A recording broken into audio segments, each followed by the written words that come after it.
Revenons sur la question des problématiques d'appartenance. L'astrologie semblerait attirer les personnes qui ont un problème d'appartenance. Et l'affirmation d'individualisme, d'individualité, serait l'expression d'un malaise d'appartenance qui devrait être en lui-même traité. Quelqu'un qui croit qu'il a un thème astral et que ce thème astral va parler de ce qu'il est lui, c'est déjà une forme de pathologie en soi. Et donc aller vers l'astrologue, c'est déjà révélateur d'un symptôme qu'il faut traiter. Le fait de ne pas considérer que notre appartenance est une façon de nous comprendre, de savoir vers où nous allons, et ce que nous pouvons être, ce que nous pouvons devenir, c'est déjà un problème. Notre appartenance est une clé pour comprendre notre avenir.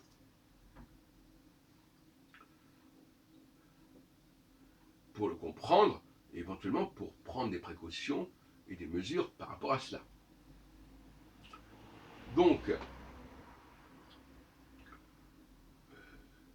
l'astrologue n'est pas là pour favoriser le refus d'appartenance, le traumatisme d'appartenance.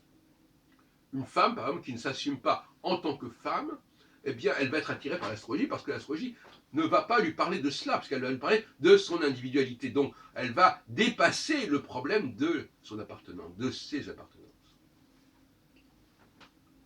Voilà donc, nous en sommes. Alors, nous sommes effectivement dans une problématique de contre-transfert. Les gens ayant besoin de fuir leur appartenance, eh bien, on va vouloir faire de l'astrologue quelqu'un qui permet de fuir ses appartenances au nom du thème astral qui est l'outil par excellence de rejet de l'appartenance.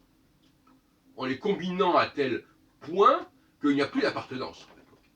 Où il y a une polysémie d'appartenance qui fait qu'il n'y a plus d'appartenance. Trop d'appartenance tue l'appartenance, comme on sait. Comme tout. Donc là aussi, l'astrologie ne doit pas être victime d'une certaine instrumentalisation. Car rien n'est pire quelque part qu'être instrumentalisé. C'est-à-dire que l'on se sert de vous dans des objectifs qui ne correspondent pas à votre nature et à votre fonction naturelle. Je refuse que l'on se serve de l'astrologie, que les clients de l'astrologue se servent de l'astrologie pour régler des problèmes d'appartenance qui n'appartiennent pas à l'astrologie, qui ne relèvent pas de l'astrologie. Peut-être que ça peut apporter de l'argent, l'astrologie, que ce genre d'instrumentalisation, c'est bien possible, que ça permet à des gens de vivre, mais c'est pas, si ça doit se faire aux dépens de l'astrologie, je trouve ça insupportable. Cela dit, il y a toujours le problème de, comme on dit, de l'arroseur arrosé. L'astrologie est elle-même un processus d'instrumentalisation du cosmos, ce qui rend les astronomes furieux. Ils n'ont pas tort quelque part, mais c'est quand même très ancien, il y a prescription, et désormais les faits sont là, l'homme est branché sur le cosmos. Il s'est branché, et on ne peut pas le débrancher.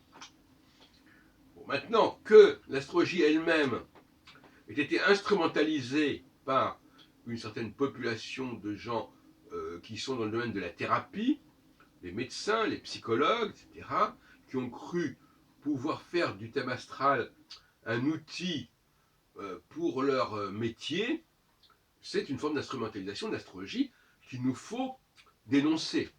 Mais en même temps, bon, ça existe aussi, on dirait. Ça existe aussi. Donc là, on est en face d'un certain nombre de faits accomplis. Des choses se sont faites aux dépens d'autres choses. Et il y a une chaîne comme ça d'instrumentalisation successive que l'historien de l'astrologie ne peut qu'observer.